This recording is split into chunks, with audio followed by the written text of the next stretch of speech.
na Epístola do Apóstolo Paulo, destinada aos Coríntios.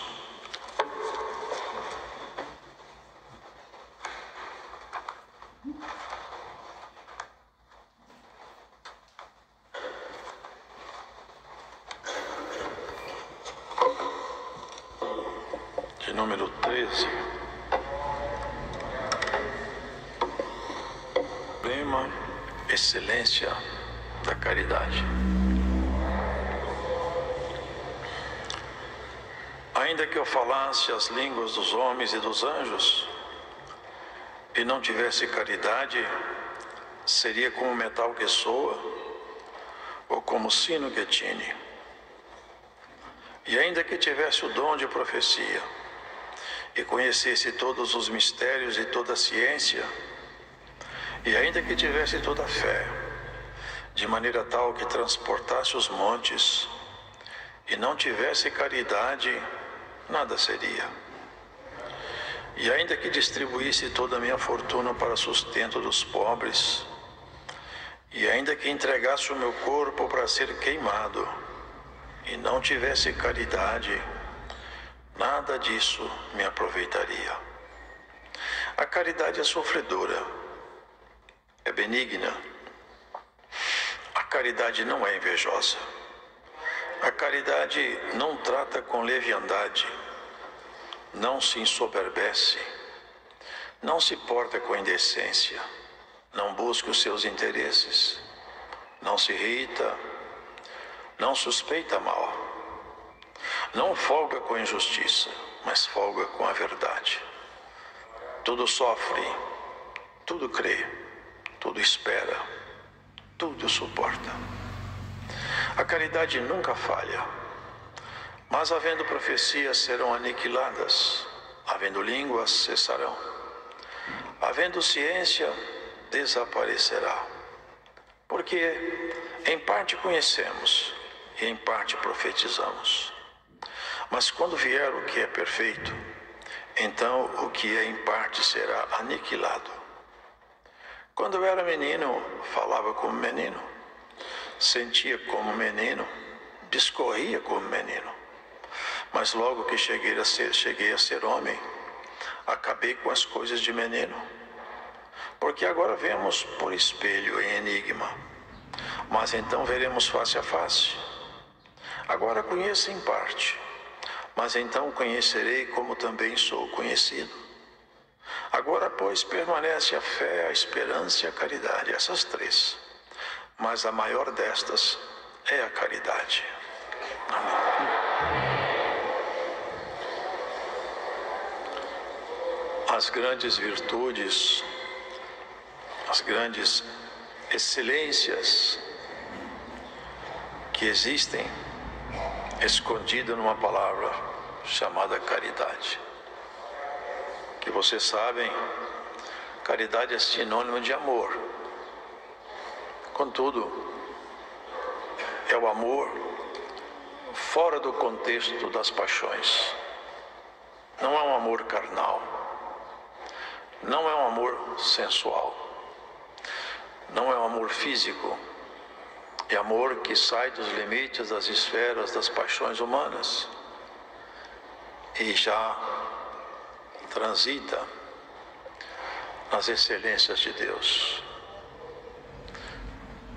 Aliás, nós nem sequer temos o conhecimento da palavra amor atualmente. Essa palavra foi prostituída de tal maneira que qualquer paixão infame eles chamam de amor. Tem até pessoas que falam que mataram por amor. Isso nunca foi amor. Paulo, ele descreve com propriedade porque ele foi colocado como doutor perante os gentios, que somos nós, para nos instruir acerca do conhecimento do eterno, do divino. Aqui no capítulo anterior, ele vai falando sobre os dons. Como que os dons na igreja são importantes. Como que Deus, por intermédio dos dons, ele consegue ajudar cada membro da igreja pela manifestação de um dom. E ele vai chegando até caminhar aqui. O dom, ele não é autônomo. Os dons de Deus não são para o ego de quem os possui ficar inflado. Os dons de Deus, eles têm um propósito de auxiliar a igreja. E mesmo os dons, eles são interdependentes. Paulo faz a analogia que o olho, porque ele pode falar, eu enxergo tudo, o mundo cabe na minha mente por mim. Toda imagem que existe só chega na minha mente por intermédio de mim, eu sou os olhos. Mas ele fala, se os olhos fossem só olhos, onde estaria o corpo? Como que ele poderia viver? Ele precisa da boca para se alimentar. E para ser um corpo, precisa de outros membros. Se o pé falar, eu não preciso da mão. E assim ele vai discorrendo sobre a interdependência dos dons. Porque os dons compõem o corpo. E ele está falando da igreja. A igreja como um todo, nela se manifestam os dons de Deus. Cada dom interdepende do outro. Ninguém é autônomo. Ninguém é absoluto. Ninguém vive sozinho. Provérbios fala que aquele que se separa, se isola, ele levanta-se contra a verdadeira sabedoria. O caminho de Deus passa pelo bom convívio entre essa família chamada cristã. Só seremos um povo de Deus se entre nós estiver manifesto as grandezas de Deus. E depois ele dizer sobre a estrutura dos dons, a importância dos dons, o operar dos dons, porque Paulo mesmo, sendo doutor, e não é que ele era doutor porque ele tinha feito o curso, porque ele fez, mas no sentido espiritual ele se tornou doutor, foi quando ele foi cercado na estrada de Damasco. E a partir dali então ele tornou-se doutor, porque ele conheceu o Evangelho não segundo aquela escola judaica. Ele falou, o Evangelho que eu anuncio eu não aprendi de homem algum, foi-me dado por revelação dos céus. Então ele era doutor segundo Cristo, não segundo os saduceus nem os fariseus. Irmãos, a excelência, quando terminou de expor a importância dos dons na igreja, o trabalhar dos dons, como ele experimentava dons. Deus muitas vezes deu visão para Paulo, conversou com ele, teve anjo que foi lá ter com ele, teve profeta que teve com ele, até eu cuido que fui para experimentar a determinação da fé de Paulo. Uma ocasião, um homem chamado Ágabo apresentou-se diante dele, pegou a cinta dele, falou, me empresta a sua cinta, Paulo. Amarrou as mãos e falou, assim farão ao dono dessa cinta quando chegar em Jerusalém. Ele dizia, Paulo, se você for para Jerusalém, você vai ser amarrado, preso, e a perseguição vai começar forte ali. Vocês lembram dessa passagem? Ele sabia que o homem era de Deus e que a profecia era real, é tanto que ele falou, eu vou, porque eu estou seguindo aqui uma diretriz, um objetivo, e nada me detém no meu caminhar. A cadeia não me assusta. Eu estava numa cadeia pior e não percebia que estava preso, eu achava que estava solto. Eles começaram a chorar, Paulo, não vai, Paulo, porque nós conhecemos ele. Uma vez ele profetizou que haveria fome na terra e teve alguns anos de fome. Paulo, o dom se manifestou nele, não vá. Paulo, por que vocês me deixam triste? Chorando? Não adianta, vocês não vão me deter. Eu estou preparado. Estou preparado para ser preso, que para mim é pouco. Eu estou preparado agora para morrer por esse amor que eu tenho por Jesus. Ninguém me detém mais. É os dons. Mas o que levava Paulo a falar isso? Era o dom?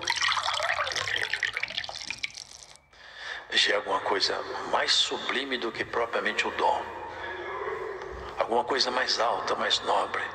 Quando Paulo falou, eu estou preparado, não é para ser preso, estou preparado para morrer. Já era o amor. Já era a caridade manifestando em Paulo. Já era o sentimento mais alto que tomava o coração de Paulo. E é sobre esse sentimento que agora ele fala a suprema excelência da caridade. Deus poderia se revelar, quem sabe só aos cientistas, né? Ou fazer declarações filosóficas, mostrar coisas elaboradas, rebuscadas, que só os homens muito estudiosos poderiam entendê-lo.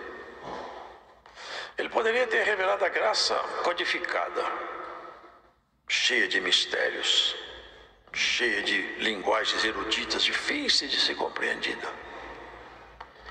Mas ele se revelou de uma maneira tão simples, e tudo começou de um jeito muito simples.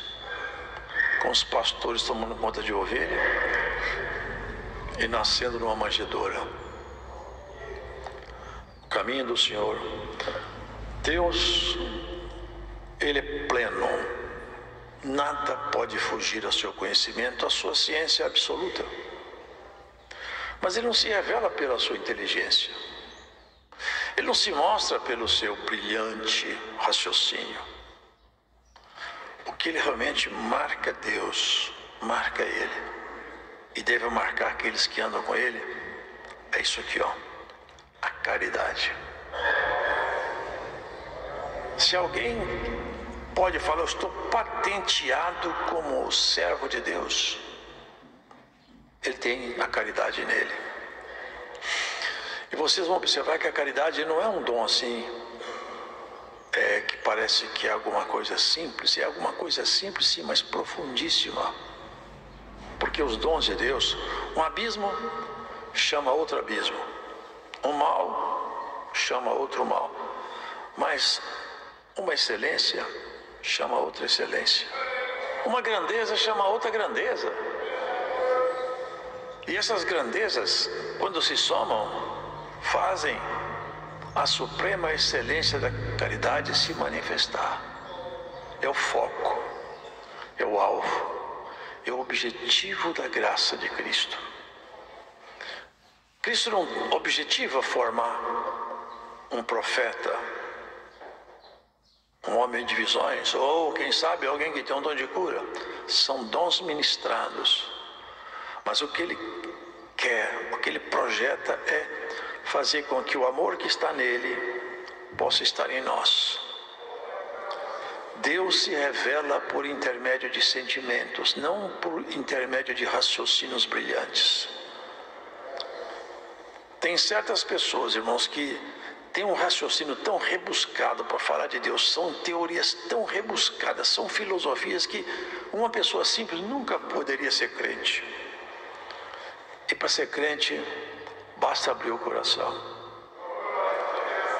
Começa só com uma palavrinha de 2 letras, fé. Daí para frente as coisas vão se agregando. Olha o que ele fala. E Paulo percebia isso aí, e ele falou, vou ensinar para o povo. Ensinar que não adianta as pessoas tentarem buscar coisas muito elevadas. Não é isso a graça. Isso é o caminho dos homens. O caminho de Deus é um caminho simples, mas profundíssimo. Mas na simplicidade, ainda que eu falasse a língua dos homens e dos anjos, ainda que eu tivesse esse conhecimento rebuscadíssimo e pudesse falar sobre todos os segredos, mistérios, a minha intelectualidade fosse o máximo. Se eu não tivesse amor, isso para mim não aproveitaria em nada. Vocês percebem que toda busca humana só é válida aqui para baixo, ela não tem valia no pós-morte. Nada que o homem busca de grande, de magnífico no intelecto, tem validade na eternidade. Até porque pensamento humano dentro da eternidade é ridículo, porque lá a mente de Cristo vai estar em nós.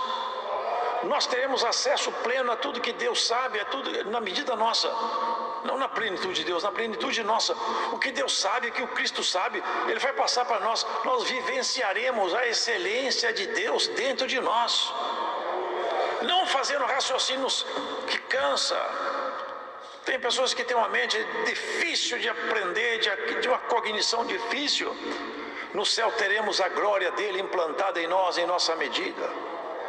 Por isso que ele falava, olha, não adianta vocês tentarem buscar coisas elevadas, intelectualmente falando. Se vocês não tiverem amor, nada disso vai aproveitar para vocês, nada. Se eu não tivesse amor, eu seria como o metal que soa. O som do metal, ele irrita. Ele não é harmônico, ele não faz uma melodia, ele não produz uma canção agradável. Ou seja, quando eu começar a falar de minhas grandezas, fazer meus discursos filosóficos, eu vou ser como um metal que soa. É um barulho que vai incomodar aquele que quer encontrar com Deus. Não vai encontrar com Deus, é um barulho desagradável. Quem sabe desfilar aqui o meu currículo, a minha capacidade acadêmica, quem sabe se eu tivesse, não é? Mostrar coisas rebuscadíssimas, buscar teorias, pegar o grego, pegar o aramaico, o hebraico e começar a fazer propostas filosóficas. Isso não torna ninguém próximo a Deus. Você vai ser como um metal que soa. Seu discurso vai incomodar os ouvidos daquele que quer ouvir a voz do Senhor. A voz do Senhor é diferente, sabe, irmãos? Um dia Elias estava numa caverna, cansado de tudo. Ele cansou e pediu para o Senhor, chega para mim, chega. Eu me cansei.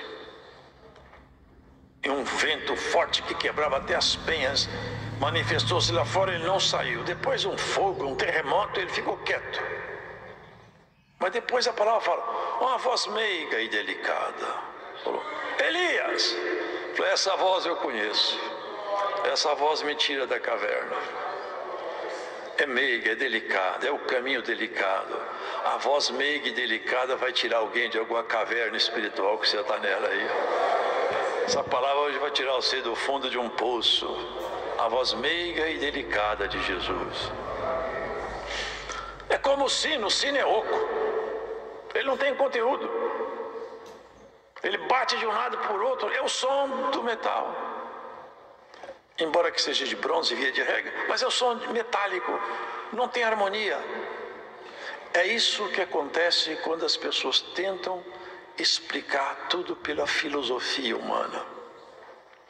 Deus não pode ser explicado pela filosofia humana. Deus não pode ser entendido pelo intelecto humano. Ele é entendido pela fé. É o mais simples, 2 palavrinhas só. Mas ali que começa tudo. Começa o perdão, a minha regeneração, meu novo nascimento. Aqui, ainda que eu tivesse o dom de profecia, ele recorre agora aos dons. E conhecesse todos os mistérios e toda a ciência. E que eu tivesse uma fé de maneira tal que transportasse os montes. Se eu não tivesse caridade, nada disso me aproveitaria. Porque aqui, irmãos, a fé, ela tem 2 naturezas. Vocês sabem isso. A fé que me faz ser salvo. A fé que perdoou meus pecados, porque quando eu aceitei, eu criei em Jesus Cristo como meu Salvador. Eu creio, Ele pagou minha conta na cruz, Ele me perdoou. Ele é suficiente para perdoar todas as minhas misérias. Então, eu sou salvo pela graça mediante a fé. Mas tem outra fé que não é essa daqui. É a fé que faz transportar os montes. É a fé que fez aquele homem de Deus levantar um altar.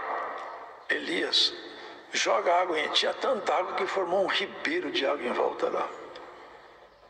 Ele olhou para o céu e falou, Senhor, faz desse fogo do céu aqui. acabou com a oferta, com a água, até com a pedra, queimou até a pedra. Essa é a fé. Ele falou, essa fé é maravilhosa, mas se eu não tiver o amor divino, essa fé majestosa vai servir para todos em volta de mim, e para mim não vai adiantar nada. Eu preciso de amar. Eu preciso de aprender o caminho do amor. Eu necessito amar como Deus ama na minha medida. Sem amor, todo discurso é vazio, toda caminhada é perdida, toda religiosidade é pano e é trapo. O que faz a nossa natureza é amor. Deus não se revelou pela sua grandeza intelectual, sempre pelo caminho simples, mostrando sempre amor. Se tu queres, tu pode limpar-me. Eu quero. E assim é o amor que trouxe Jesus aqui, neste mundo, largando as moradas eternas, veio aqui. É o amor que vai fazer você deixar essas moradas terrenas e ir para lá. É o amor no padrão de Deus. A fé é o começo, mas ela vai agregando essas coisas. Quando a fé com Cristo é genuína, ela traz. Ele fala coisas tão profundas, irmãos, já viram aqui, né? Se eu por uma causa, quem sabe por uma causa muito justa, ele deixasse meu corpo a ser queimado, seria um ato de uma dedicação extrema. Mas vejam, tem muitos homens bombas aí que fazem isso. Eles põem bombas no corpo, explodem. Sabe para quê? Para matar os outros. Jogaram os aviões nas Torres Gêmeas nos Estados Unidos, mataram milhares e a si mesmo mataram como holocausto vivo. Mas de que vale essa morte? De que vale alguém se deixar matar ou matar? Entrega o corpo para ser queimado? Isso não é amor que move isso, é ódio. O amor faz outros movimentos. O amor leva a outra estrutura de comportamento. É nisso que Jesus vai colocando em Paulo essas informações. A caridade é sofredora. Eu sou capaz de sofrer. Quem é que não sabe de uma história de um pai e de uma mãe que sofreu e sofre com seus filhos? Eu conheço. Mães que apanharam, pais que apanharam dos filhos, todo quebrado. Eu já vi isso. Toda machucada, todo machucado. O filho drogado, tomado de uma força maligna, quebra tudo. De repente, a droga sai do corpo. E ele fala, mamãe, você me perdoa? Eu perdoo, meu filho. Eu perdoo. Eu já vi isso. Bate outra vez. Faz tudo outra vez. As pessoas falam, não é possível suportar isso. A mãe fala, o que eu vou fazer? É meu filho. Eu preciso de resgatar meu filho. Sofre, sofre, sofre. E não joga fora. Glórias a Deus, irmão. Se nós entendermos isso, irmãos, foi isso que Jesus fez. Precisa pensar o que é o verbo eterno. Se deixar cuidar por uma mãe, trocar fralda. O verbo eterno, aquele que dá ordem e comando geral em toda a estrutura do universo, que sustenta tudo pela palavra do seu poder. Ser conduzido pela mão. Ficar 30 anos esperando o tempo de começar a sua missão. Vendo a contradição de todo mundo, e quando começou a missão, todos duvidavam dele. Zombava, até seus irmãos não criam nele. É sofredora. Se tivesse desistido, chega para mim, basta. Nós estava perdido, mas ele sofreu tudo pacificamente. Até na cruz, no apogeu do sofrimento, quando a dor chegou no estado mais alto, a palavra mais forte que ele falou, Pai, perdoai-os. Eles não sabem o que estão fazendo. Foi o perdão outra vez, foi o amor outra vez. A persistência em amar, a capacidade de amar acima do limite absurdo do comportamento humano. Se nós pudermos amar um pouco mais, nós vamos parecer um pouco mais com Jesus. Jesus poderia ser chamado de um grande intelectual, de um grande pensador, só um louco faria isso. Ele nunca foi intelectual, nunca foi um grande pensador, nunca discutiu filosofia com os gregos. Ele andava no meio dos pescadores, cobradores de impostos, leprosos, perdidos. Cumpriu-se com ele. Ide pelos caminhos e pelos valados, procure os mancos, ressecado, aleijado, doente, demoniado. Quem estiver doente, cansado, quem sabe aceita me ouvir. E se me ouvir, e se gostar da minha palavra, eu tenho comigo o amor do perdão. Caridade é sofredora, benigna, só faz o bem. Tudo que nós fizemos promovido pelo sentimento de amor se torna em bem. Nós não desejamos mal, não praticamos o mal. Não é invejosa.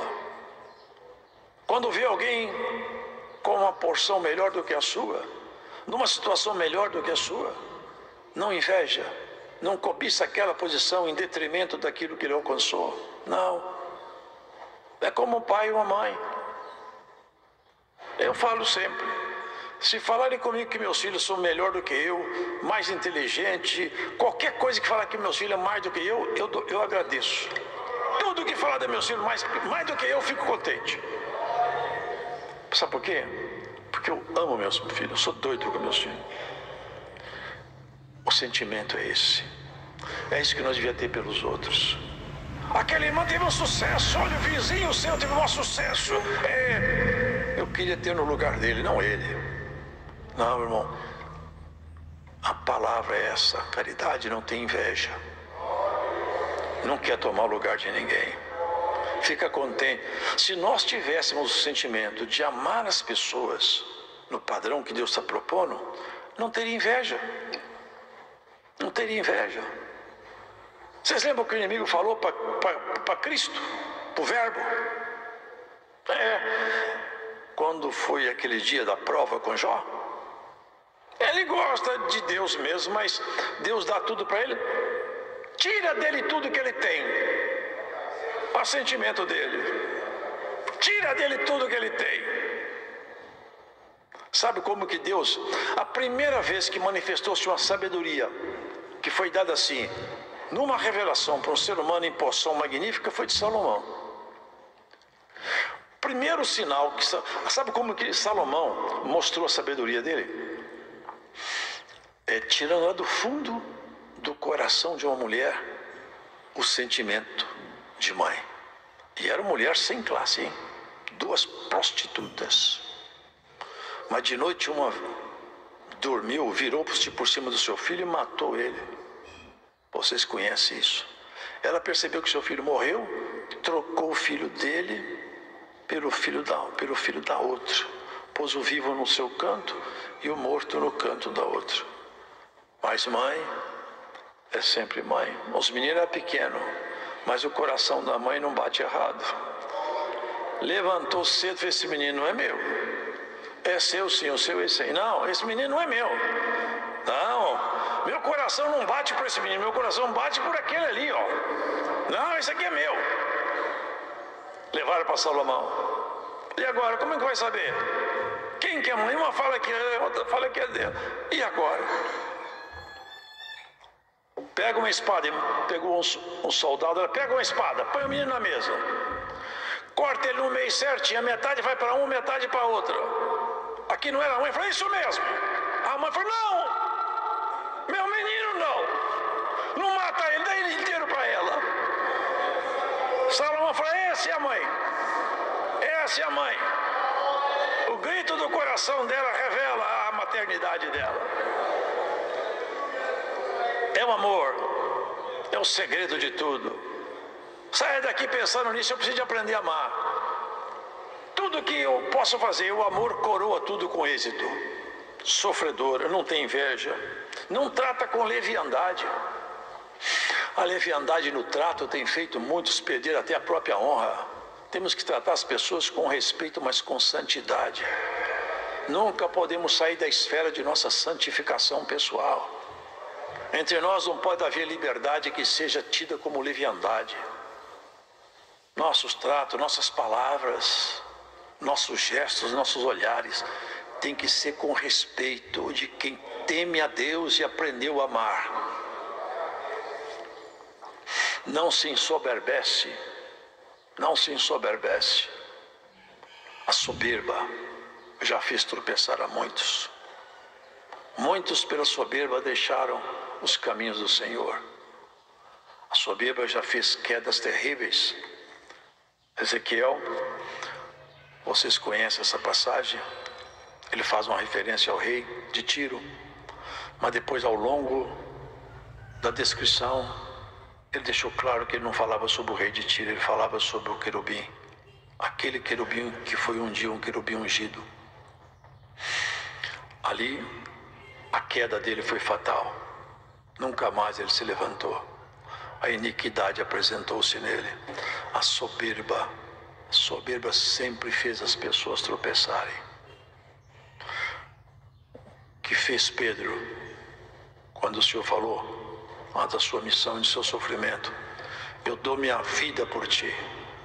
Falei: você, Pedro, antes do galo cantar 3 vezes você vai me negar. Ele teve que passar vergonha de negar 3 vezes e esperar um tempo até Jesus Cristo resolver aparecer para ele, restaurar Pedro. Ali para frente vocês podem ver que Pedro era outro. Não mais falava mais com essa segurança, essa arrogância. Nós, irmãos, temos que tomar esse cuidado, não nos ensoberbecer, mas às vezes por causa de um dom, de uma conta bancária, de um título acadêmico, de uma aparência física, seja o que for, não se ensoberbeça. Abaixa o seu ego, para que Cristo possa se alegar com você e comigo. Não se porta com indecência. A indecência no vestir, no falar. Como está fácil a indecência no vestir. Até no nosso meio. Irmãs e irmãos que não têm a mínima vergonha, o pudor de mostrar o corpo. O corpo é para ser escondido, não é para ser mostrado. Se o corpo fosse uma coisa bonita, não estava sentença nele que não vai entrar no céu. Nem a carne nem o sangue herdarão o reino dos céus. O corpo é para ficar exposto, não é para ficar escondido. O corpo da irmã, o corpo do irmão, é para ser exposto, não é para ser escondido. Não mostrar seu corpo, não despertar cobiça. A santidade era contrária aos costumes pagãos. Cada um de nós tem essa forma de conduta recomendada pela palavra. Não busque os seus interesses, trabalha sempre em prol daquilo que é a coletividade. Mesmo na sua casa, o pai deve procurar juntar para os filhos, a mãe da mesma forma. Na igreja nós devemos procurar o bem comum, não o meu bem, não a minha posição, não a minha visão prevalecer. Sempre trabalhar com a ideia do consenso, procurar ter paz. A unidade nossa, ela sempre agrega. A nossa proposta isolada, nossas opiniões fortes, elas não organizam o amor de Deus em nós, irmãos. Não se irrita. Como é difícil cumprirmos isso aqui. Não irritar. É tão fácil ficar irritado, irmãos. Tão fácil. O que pode me conter quando a irritação vier me pegar? É o amor. O amor pode. Eu fico pensando, se eu ficar irritado e falar tudo que eu estou pensando, eu vou magoar o coração dele. Eu vou magoar o coração dela. E como eu amo, eu não quero magoar. Então vou refrear minha ira. Vou segurar minha irritação e não vou falar. O tolo sai pela boca dele tudo o que ele pensa. Mas o sábio refreia sua língua. Refreia. O tolo se conhece logo. Tudo que vai na mente dele, ele publica. Todos os seus pensamentos são públicos. Mas o sábio não, ele filtra, ele freia. Quando ele vai fazer sair uma palavra da sua boca que vai ofender, que vai machucar, ele deve abaixar a cabeça, falar: Senhor, guarda-me, guarda-me para que a caridade tua não saia do meu coração. Mantenha em mim a tua caridade, Senhor. Não folga com a injustiça. Não é injustiça só lá da lei, é injustiça no trato, naquilo que você viu alguém ser injustiçado, pagar uma conta que não deve, uma calúnia que não cabe nele, é calúnia, não é fato, não concorda, não divulga, não propaga. Como está fácil propagar hoje infâmia. É alguém que posta um vídeo na internet, posta uma crítica, nossos irmãos saem replicando um para o outro. Olha, irmão, não é que eu penso isso não, mas dá uma olhada no que eu vi aqui. Dá uma lida no que eu recebi. Assiste este vídeo que mandaram para mim. É um vídeo de calúnia, de podridão, é um esgoto. Ah, mas não estou pensando, só estou passando. Quem passa esgoto suja a quem ele que recebe. Sabe o que nós tínhamos que fazer com vídeos desse tipo? Apagar. Jogar no lixo. Muitos irmãos alimentam os antagonistas que atacam a igreja, que mordem como cão a igreja, propagam infâmias, mentiras, detratações, intrigas, divisões. Será que nós podemos entender essa palavra? Joga no lixo as coisas que não servem para você. Ah, mas não fui eu que escrevi, não fui eu que postei, não fui eu que elaborei. Não é. Não propague o mal, propague o bem. Propague palavras suaves, palavras que possam edificar, trazer a fé. É assim que nós vamos caminhar nessa jornada bendita, irmão. Não folga com a injustiça, mas folga com a verdade. Quando você souber uma verdade que pode defender alguém, mas te custa caro e você ficar calada, depois lá na frente Deus te pega. Vocês lembram de Esther? Esther podia tentar livrar o povo de Israel, mas o preço era alto, porque se ela chegasse lá e o rei falasse com ela: eu não te chamei aqui, eles matariam ela, seria morta. Mas uma sentença de morte estava sobre toda a casa de Israel. Todo Israel estava determinado a morrer pela mão de Amã. O tio dela, Mardoqueu, falou: oh, Esther, é hora de você defender esse povo. Tenta falar com o rei. E eu quero te falar uma coisa, Esther. Quem sabe, precisamente para isso foi que Deus te colocou como rainha. Foi para nesse momento agora você se levantar e fazer justiça ao povo de Deus. Não se esconda atrás do seu título de rainha. Se exponha pela justiça. Sofra pela justiça agora. Se você não fizer isso, Esther, eu vou falar uma coisa para você. Deus vai fazer o livramento pela mão de outra pessoa. Mas você está no lugar de fazer isso. Agora é sua hora. Irmão, irmã, se você está no lugar de fazer justiça para defender a verdade, defenda. Quem sabe chegou a sua hora. Esse lugar é a sua hora para fazer a verdade aparecer, para que a mentira não prevaleça. Ela foi lá. Como Deus tem tudo na mão, pôs a mão no coração do rei. E ele ficou tão contente: até a metade do meu reino, pode pedir o que você quiser, Esther. Ali entrou o livramento de Israel. Foi ali que começou o Deus. Até uma festa no povo hebreu, que é a festa desse momento aí, da libertação. Essa festa até hoje acontece entre os hebreus, entre os judeus. Nós temos que preparar para isso. Não conforme com a justiça. Defenda a verdade. Sofra as coisas pelo amor da obra. Pessoa que não quer sofrer nada, não tem paciência de nada, não suporta nada. É por isso que os casamentos acabam, que a amizade termina. Tem amizade antiga que termina por causa de um ato. 20 anos vivendo como amigos, 20 anos vivendo como companheiras. Um ato errado. Ah, não serve mais para mim acabou. Você não serve mais, não serve mais. Já pensou se Jesus falou: você também não serve mais para mim. Você não serve mais, você toda hora você erra, você me cansou. Se ele falasse conosco que a partir de mim eu tinha que descer da tribuna. Tudo sofre. Errou, mas acertou 10 anos. Será que um erro depois de 10 anos de acerto não dá para a gente negociar?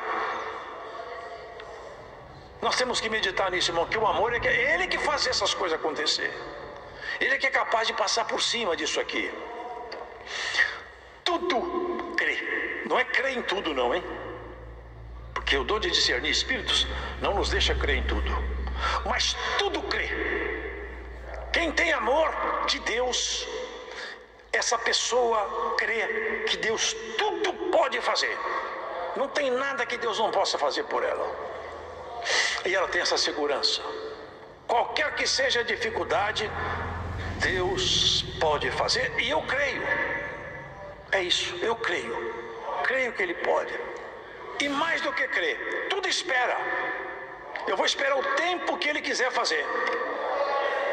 Porque eu não posso pegar a agenda e dizer assim, eu vou marcar as datas para o Senhor operar na minha vida. Não, a agenda está com Deus. Você não pode subir lá para pegar a agenda na mão dele. Você tem que ficar aqui embaixo e falar assim, eu espero, Senhor, olha, eu estou com paciência. Eu não queria passar isso não, mas estou passando paciência, Senhor. Vamos passar. Esse cálice eu não queria beber. Mas se eu pôs na minha boca, eu não vou cuspir também. Glórias ao Senhor. Bebe esse cálice que amarga a tua boca, que ele vai adoçar teu coração. Sabe que tem coisa que amarga a gente, mas depois faz a gente ficar doce? Tem crente que fica doce só depois de velho. De tanto apanhar na vida, aprende a ficar doce. Tem pai que foi rude com os filhos, que os filhos têm medo dele. Não consegue aproximar do filho, os filhos nunca foram amigos. Mas tanto que a vida bateu nele, que ele vira avô. Ele vira o pai que ele nunca foi pro neto. Os meninos sobem na cabeça, puxam o cabelo, faz tudo. Ele já ficou manso, o leão ficou manso. Não fica... eu apanhava, meu neto, meu filho faz tudo isso. Meu pai é que o velho apanhou pela vida bastante. A vida amansou ele. Ficou manso, de tanto chorar amansou. Agora os netos, os bisnetos, então, eles ficam tranquilos, porque o velho já acalmou o coração. O amor de Deus precisa de fazer isso conosco, nos fazer transformar em avô, bisavô, paciente, calmo, tolerante, manso, humilde. O amor de Deus é que faz isso. Se nós saíssemos aqui hoje com o sentimento de um avô, de um bisavó, com paciência, não é com seu neto, porque isso é fácil, é com aqueles que estão perto de você. Com o neto é fácil. Para eu beijar meu neto é fácil demais. Eu quero ver você e eu fazermos isso com quem nos faz sofrer. Amar quem nos ama, irmãos, qualquer um faz isso aí. Até os bandidos fazem isso, você, até os maus fazem isso. Amar quem não gosta de nós é só para quem conhece a Cristo. É só para aqueles que a caridade veio habitar dentro de si mesmo. Aqui, irmãos, ele vai falando agora sobre o futuro, porque muitos interpretam isso aqui errado. A caridade nunca falha.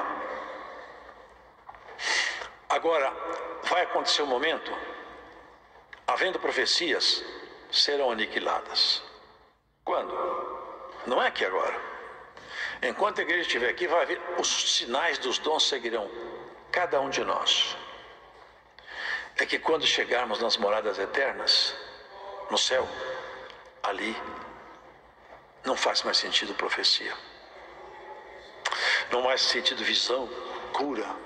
Ora, se a mente de Cristo está em mim, o que é que o irmão vai profetizar para mim se eu já sei tudo?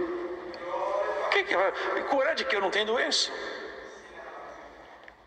Tudo no céu se resume depois no amor.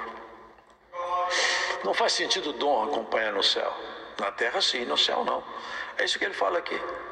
Agora a gente olha, conhecendo as coisas parcialmente, profetizamos um pouco conhecemos, mas quando vier o que é perfeito, então o que é em parte será aniquilado. Eu quando era menino eu falava como menino, agora eu não falo mais. Ele fala, eu era menino, eu estava no judaísmo, eu era uma criança, eu conhecia só as formas da lei, o rito da lei, o formato, eu preocupava com formas. Agora não, agora eu entrei dentro do santuário, agora eu preocupo com a essência. Eu não falo como menino. Olha, logo que cheguei a ser homem, acabei com as coisas de menino, porque agora vemos por espelho em enigma mas então veremos face a face. Vemos em enigma. É que nem tudo vai estar claro para nós. Vai chegar um momento que as coisas se abrirão diante de nós e nós conheceremos a essência de Deus e toda a sua obra será revelada para nós. Nesse momento, não faz sentido nenhum mais falar em visão, revelação, dons, cura. Nada disso faz sentido mais. O amor de Deus vai estar dentro de nós de uma maneira tão maravilhosa que nós seremos contemplados com a proposta dele. Eu quero, Pai, que eles sejam um em mim, como eu sou um contigo. Essa unidade que nos espera lá em cima. Até chegarmos lá, seguiremos com os dons entre nós, mas buscando a caridade, buscando o amor. Pratica o amor. Amor, sempre eu falo isso, não é um dom que você recebe e passa a ter o dom do amor. Amor é resultado de uma intensa busca, de um intenso interesse em gostar. Por isso que é mandamento.